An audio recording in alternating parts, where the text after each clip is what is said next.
and welcome to Lightmap from Sifter. On Lightmap, we explore what it takes to make video games and interactive media by speaking to creative teams from all around the world. It's a guide to interesting new gameplay experiences, and in every episode, you get to meet new developers, artists, musicians, researchers, and more.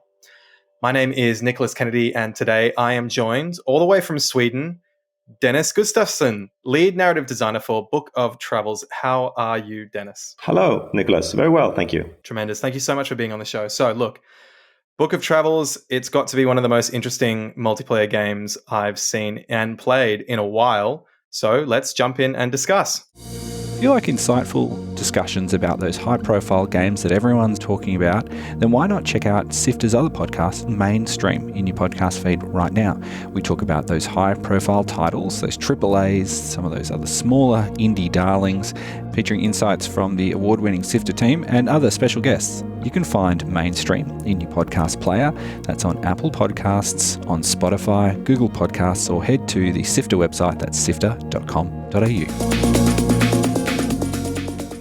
Book of Travels is described as a TMORPG, and we'll get a little bit more on that later, which welcomes players into the world of the Braided Shore, an expansive 2.5D world where they can travel, meet other players, and create their own stories. So, Dennis, I'll just start in your own words. How would you describe Book of Travels?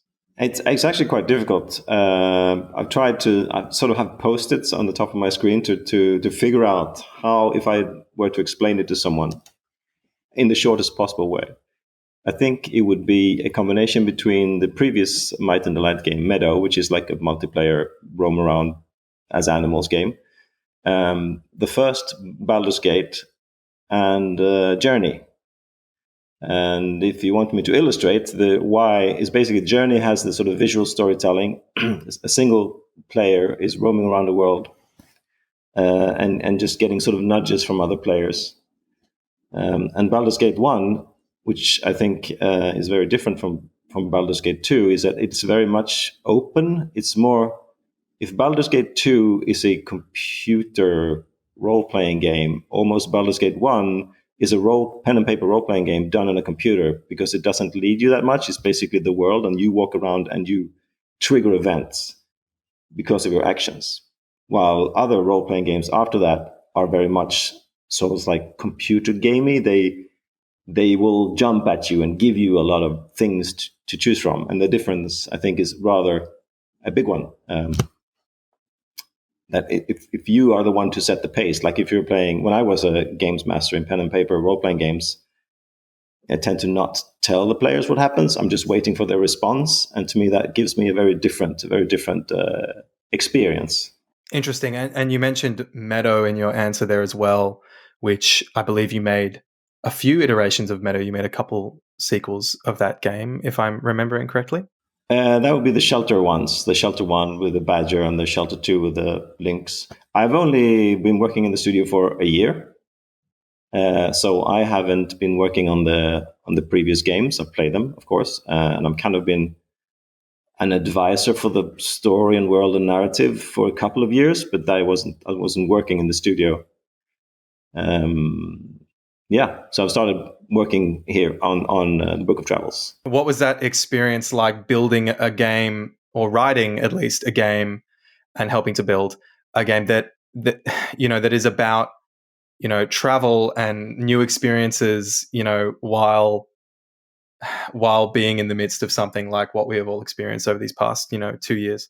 I think the biggest challenge actually came right at the end of production, because the house, the studio, which is basically a house on a slope by the sea.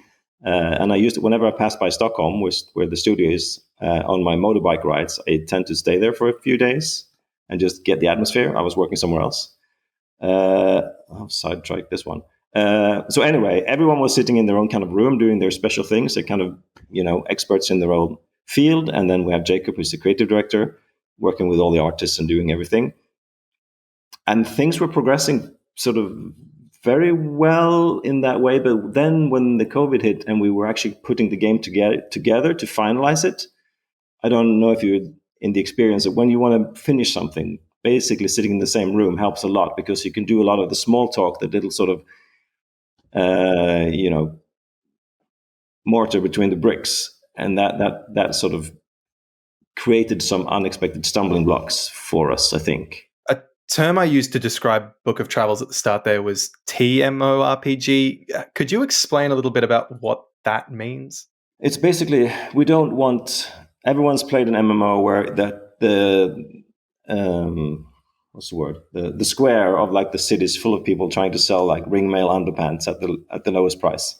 And we didn't want the multiplayer to be in the way of the experience. So it's kind of, I worked a lot. I worked 8 years at King and working with social features and things. To me, I don't think people don't want social features often per se. It's nice to be noticed and have a connection to other players, but having the demand of them and the noise can be sort of distracting. So it's kind of, that's the balancing part. We're still figuring out what the number is. I mean, we chose basically 7. We looked at how big is the map, how many minutes can you walk around without meeting anyone, and then we kind of set that number. And also, of course, 7 is a magic number. So I don't know if I'm on a tangent here, but it's kind of a feeling that you want it to feel populated by other players, but we still want the single player experience should you choose, to walk that path, if you see what I mean. And that's why we don't have communication. We have emotes because we don't want to have abuse, or we don't want people to be able to speak most importantly, out of context of the game. We really want this game to only be able to serve you the world, because you chose to go into the Braided Shore and play an RPG, a fantasy world. You don't want someone to use BRB or sort of modern language. What were the goals of the team when it came to designing the look and feel of the Braided Shore, and how did that connect with your job being the narrative goals of the game? Well, that's a very good question. Basically, the art was done first. I mean, it's very art-driven. The studio is very sort of art, atmosphere, and music-driven. And to me, I've worked in games. I released my first game in 91 on the Amiga. And I think the game medium should be, it's visual storytelling. And I'm not a super fan of trying to make it into a movie or a book, because it's a very different medium. So basically what I've done is I've basically taken their art and written the narrative and the texture of the dialogue and the language to fit the art. And together we have sort of made this. It's a very interesting cooperation, in that I was there in the beginning to just nudge them with little ideas. I helped out, like discussing how magic works and stuff like that, to find something different that's flavorful and fits the art.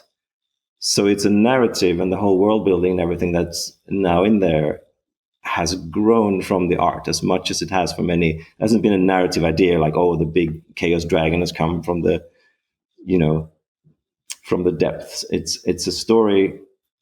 It's intricate, but it's a kind of a personal one. It's interesting to write because there is an overarching narrative of certain people and factions, but it's not one that we can script for the player's experience. The player can walk around and engage with it and listen to it and find out what's going on and decide where to probe and stuff. But there's nothing, and I don't think there can't be anything that will funnel you in a certain way. That will put reins on your player and your experience and will sort of dictate the pace. And that's something we don't really want. But we also realize that some players like that. So we are experimenting with ideas to add segments or putting as much variety in there as possible without breaking the spell. What are you hearing from players? What are their experiences been like between that kind of more, hands-off narrative experience where, you're not necessarily giving them or giving them the golden arrow to follow? How have players been responding to that? Well, there's been basically two groups. Like when the gamers come in expecting the standard things, they are of course shocked and amazed and complaining a lot. But then you have some people who says, this is exactly what I want. So I guess we're making a game for those who like it, but we're also looking at, coming up with the ideas that instead of, say, a quest log, what if every item, if you find an item, if you've spoken to someone who wanted that item, in the item description, it actually says you've recently spoken to someone who's looking for an item like this or something. So even if we get feedback from people we wouldn't call our player base or whatever, what they're saying is still important and still true for them. So how can we incorporate it into the game with our own pillars and values? And a lot of feedback we get is we already know. Yeah, we know we wanted this as well. But one of the greatest things is it's very complicated to actually get your friends, make a server, and just go in and play together, which is basically our key pillar. Is you should be able to have a few friends around, decide, let's go into Braided Shore and do some adventuring. But there's a lot of those examples. I could just probably list like very many. From my time with the game, and another one of the key words that I kind of hear being used to describe Book of Travels is serene, which, as someone who's experienced with MMORPGs, tends to relate to, PvP and combat systems and strength gaining and getting stronger. Serene is not a word that I would expect to be used to describe something like an MMO. Could you just talk a little bit about what your goals were with Book of Travels in terms of tone and how you wanted players to feel while playing it? Yeah, serene is such a great word. I'm not sure if many English speakers actually don't have to look it up. It means, basically, you should be able to play at your own pace, and many players that play the games that Might and Light do enjoy the slow pace. I mean, Meadow is just basically you choose to be a frog, and someone is like an old wolf, and you walk around the world slowly looking for like symbols, and you emote, and that's it. And for a gamer who plays Doom, that might just not be a game for you.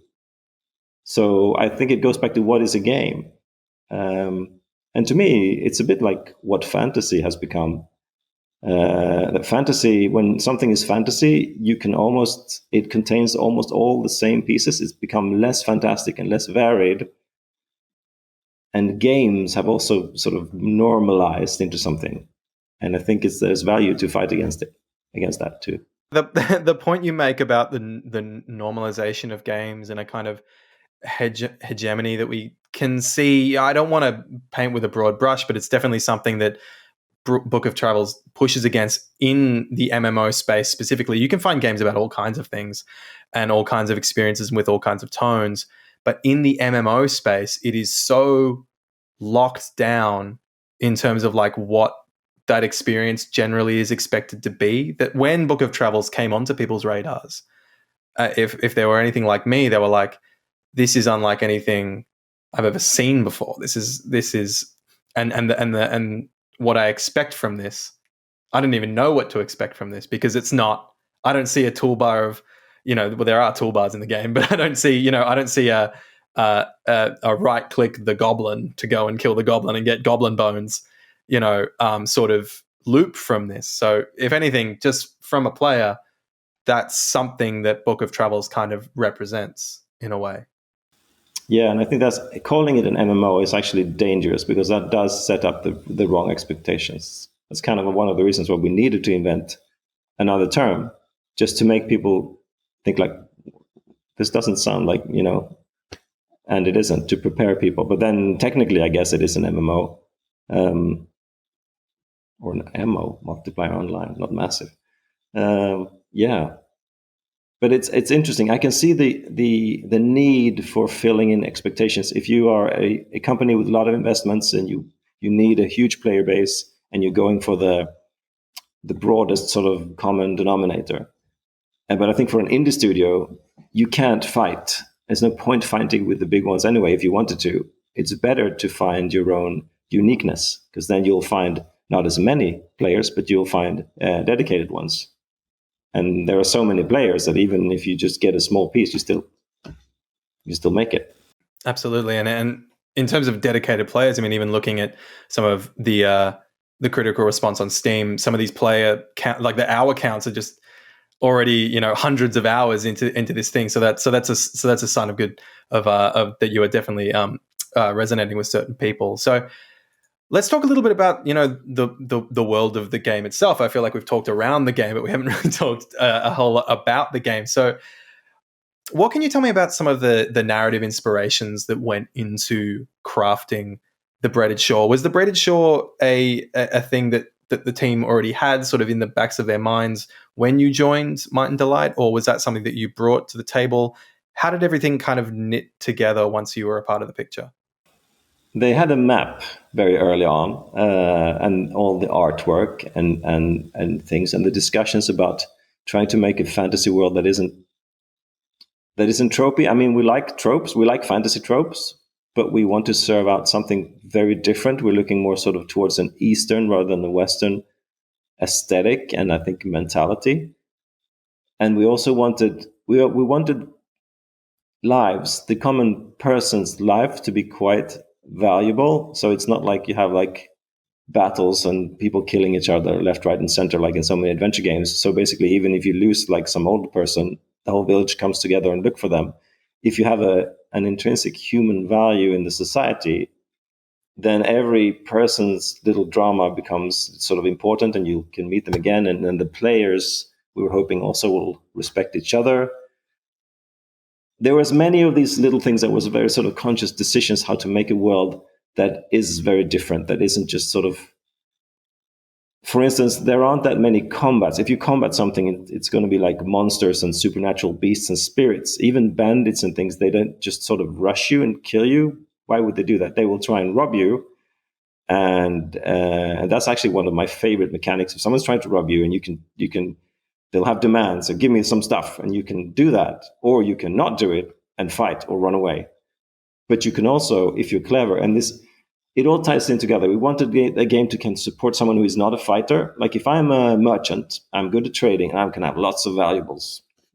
So I can afford to pay bribes. I don't have to fight and get wounded like the fighters do.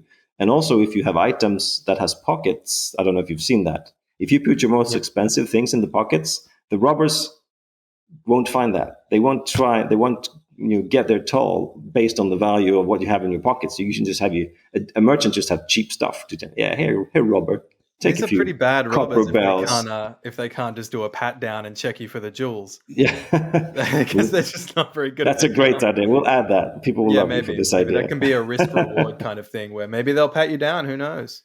Depending on the quality of the pockets are hidden or exactly. Not. There's so I mean, as soon as you scrape the surface of any of the features we have, there's just so far you can go, and that's what's really exciting. Like the combat system is at the moment very sort of basic. I think it has risk reward and it has some betting in there, but just imagine how much when we can add different combat stances, and it's a great and exciting prospect how we can develop this game. It's very bare bones at the moment.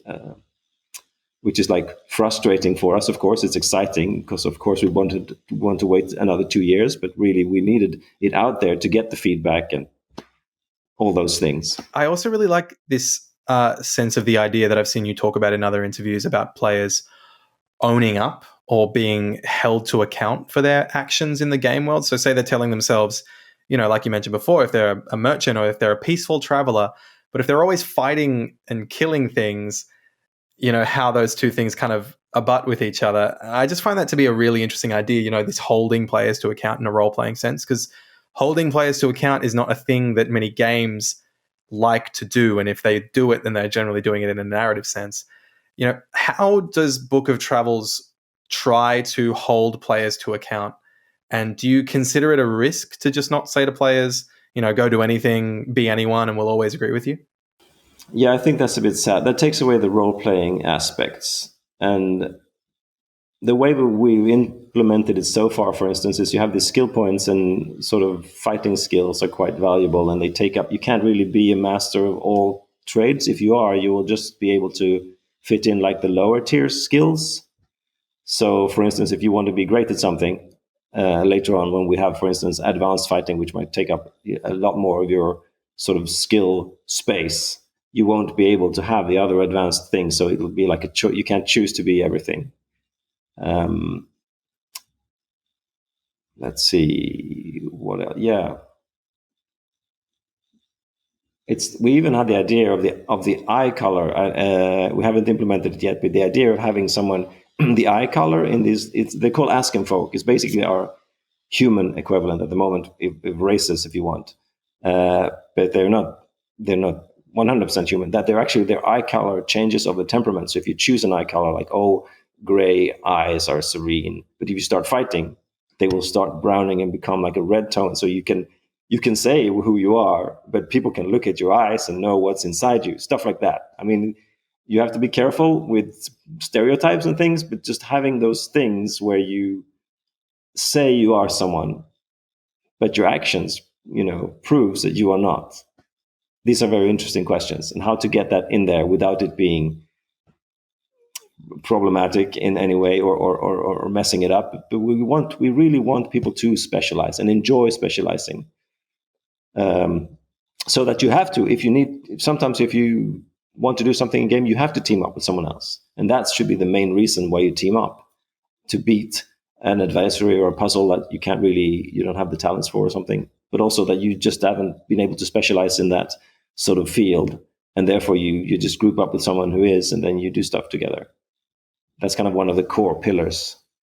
And that would spoil it. If you could do everything, then that would spoil the whole need of having other players in the world. There is just a degree of overriding sincerity to things, which I found really, really refreshing, and not really much cynicism in it. There's a lot of faith being put both into the game expects a lot of faith, but it also, puts a lot into players. Anyway, I'm on a tangent. But it's an interesting point, because if you play many games, especially role-playing games, when you speak to people in the world, everyone is kind of slightly hostile, and everyone is so awfully angry all the time. Like, we don't want your kind. It's always like, I don't know, someone's trying to push players. Why would they do that if you've done? Do you mean from NPCs in from NPCs? There's a sort of a hostile edgy from everywhere, and I don't know where that come from. I mean, you need allies, right? You need a reason to be a stand-up person and fight for society, and I like that. And I love it when you're not like the chosen one. That's what I like as well about Baldur's Gate 1. Before you know that you're like a descendant of Baal, you're just like this guy who had a tutor that died, and you're basically no one. I love that. I'd rather have the big hero of the country ride by and like, oh, there's the savior. Oh, he got poisoned. I don't know, but it's especially in a multiplayer game, you can't really do that. Like, you can't all be you can't be the great hero, but everyone can be the little hero together. What kind of position does Book of Travels take for Might and Delight going forward? Is it the sole game that you're working on now, or is it going to get to a point where it's going to leave you room to continue working on regular releases of other games? It's going to be the sole game for a long time. And we all want to just dig into this heart and soul. There's so much to do and so much to prove our fans right, and take the trust that we've been given by a lot of people. If you read, like, say, oh, I'm just so looking forward to what's happening, and this is going to be fixed, and that's what we want to do. We really don't want to do anything else. We are in love with the Braided Shore. It's actually not the answer that I expected, because studios tend to, I don't know, maybe I'm making something up or pulling it out of thin air, but studios can kind of put games into a kind of, they're running in a way that that you can work on content and build it out and all that kind of thing, and on the side you're also working on maybe more shelter games or Meadow 2 or something like that, and stuff like that. But it's very interesting that Might and Delight looked at Book of Travels and were like, this is going to be our thing. That's very interesting and brave. It's also, I'm kind of a marathon runner more than trying to do short hits. And I think the shelter games are super charming. And I have lots of ideas. Like, I want to go to Shelter 3 and do this extra thing with that. So there's so many things you want to do. But with Braided Shore, we have so many cool plans and ideas and dreams for the future to add to it that I dare hardly not say anything about it. But maybe if I were to say from my personal wishes, so my boss doesn't phone me up. Imagine when we have these single player, I wouldn't call it plugins or DLCs, but single player adventures that you can go into with a team that you draft of NPCs, so you have a group, but you travel together and do adventure in the world that is the Braided Shore multiplayer. Those things. So rather than making other games, you do like a single player experience, but the world that this happens in is actually Braided Shore that you come to know, and you've learned it, and you can sort of talk to other players, but you're actually having your own single player arc and stuff. I mean, all those things that I've always dreamed about. And when I started to play my first MMO, I thought it was going to be like that, but then it turned out to be something very different. Because some of us in the studio has been around for quite a long time, and there's so many. If you only worked for big AAA companies, there are so many dreams unrealized in there, and I think many of us are driven by this. When you played games as a younger person, before you got jaded and found out that every game is an illusion, that dream of that the game was infinite. I want that to be a goal, to make that, to feel like that again. So you don't feel like, oh, it's got this many levels, and just keep the imagination going and keeping the dreams. I mean, I remember playing Elite, the old Elite, where there was 5 missions, but you never knew there was 5 missions. So something popped up after 3 months, and you thought, oh my God, anything could happen. Of course, it couldn't, because it was just, there was no memory, but you didn't know that. So therefore, the whole adventure, it was all sort of very exciting. It's all very fluffy values I'm talking about now, but it's a feeling. And I'm super happy that we could work towards a feeling and not just like a market goal, even though, of course, those exists, because that's, I mean, the ultimate form of praise is someone actually paying you to say, this was great, here, take my money. But yeah. Well, that is Book of Travels by Might and Delight.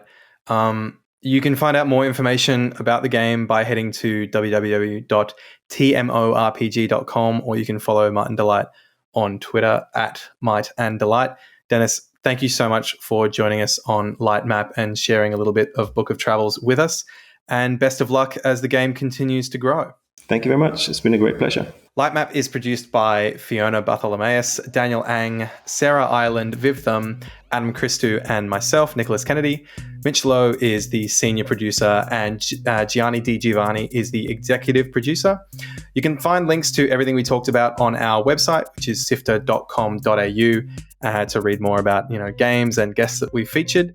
And also, why not join the Sifter community? You can visit sifter.com.au/Discord to get there. That's sifter.com.au/Discord. And please share the show. It is the #1 free thing that you can do to support us. Word of mouth is really important to indie podcasts. So if you like this, let your friends know. And we reckon that they'll really enjoy it. So that's all for now. Thanks for joining us, and we'll see you on the next episode of Lightmap.